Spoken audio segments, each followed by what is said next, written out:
أعوذ بالله السميع العليم من الشيطان الرجيم بسم الله الرحمن الرحيم اللهم صل وسلم وبارك على سيدنا محمد الفاتح لما أهلك والخاتم لما سبق والنصير الحق بالحق والهادي إلى صراطك المستقيم صلى الله عليه وعلى آله وأصحابه حق قدره مقداره العظيم أعوذ بالله السميع العليم من الشيطان الرجيم بسم الله الرحمن الرحيم اللهم صل على سيدنا ونبينا مولانا محمد وعلى آل سيدنا محمد وأصحابه وبارك وسلم الصلاة والسلام عليك يا سيدي يا حبيبي يا رسول الله الصلاة والسلام عليك يا سيدي يا حبيبي يا حبيب الله بسم الله الرحمن الرحيم اللهم صل على سيدنا وشفينا ونبينا مولانا محمد وعلى آل سيدنا محمد كما صليت على سيدنا إبراهيم وعلى آل سيدنا إبراهيم إنك حميد مجيد اللهم بارك على سيدنا محمد وعلى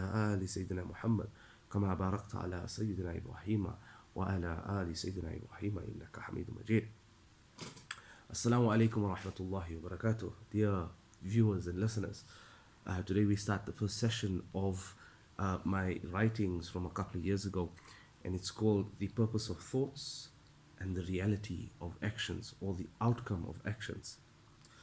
The first session in which we discuss a little bit of the language in which we write, as well as the thoughts that we'd like to present here, inshallah aziz.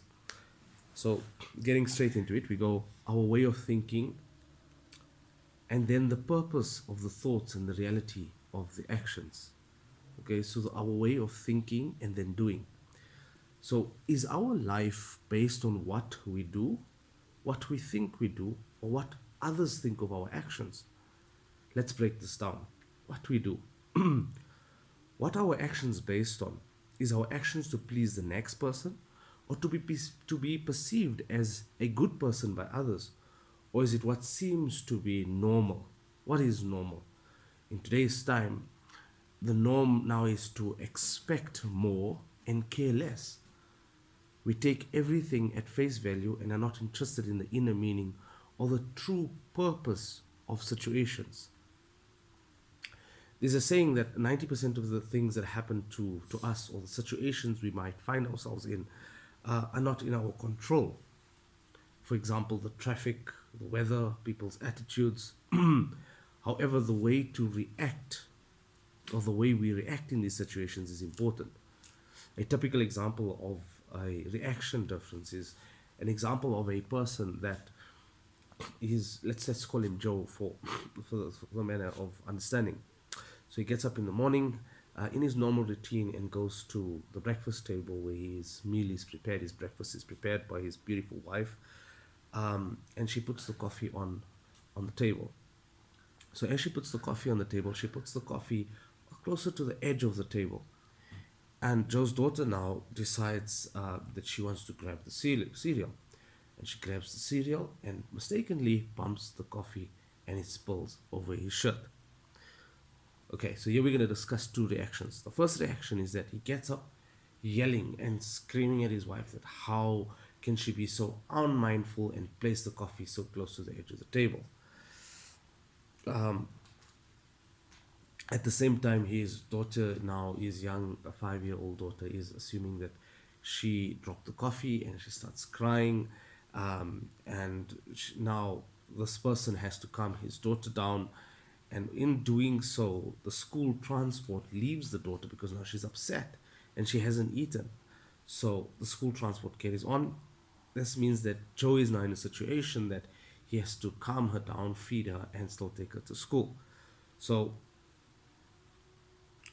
as he pulls into the parking, he realizes after he's taken his daughter to school, he rushes off to the office.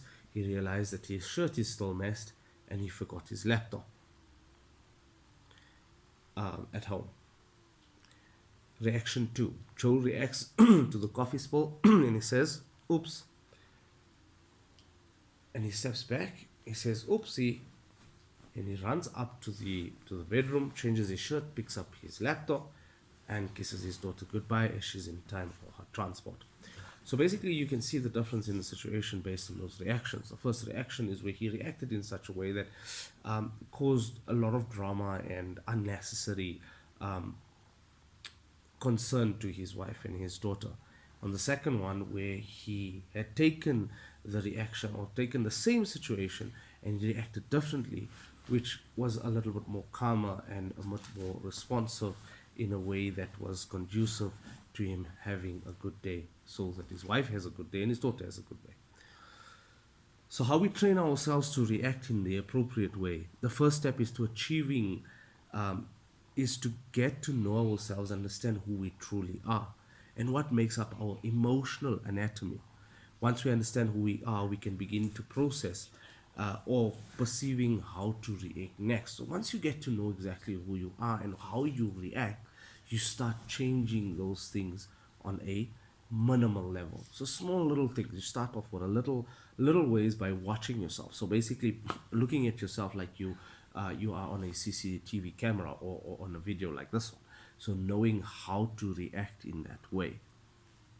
So a lesson in life that is taught to us at a young age is think before you speak.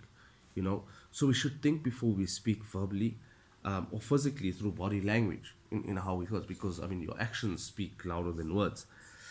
The words that leave our mouths are gone forever. Let us allow these vibrations of our hearts to communicate. This is the first session, just basically an understanding of things that happen to us. I thank you for your time, for looking and listening.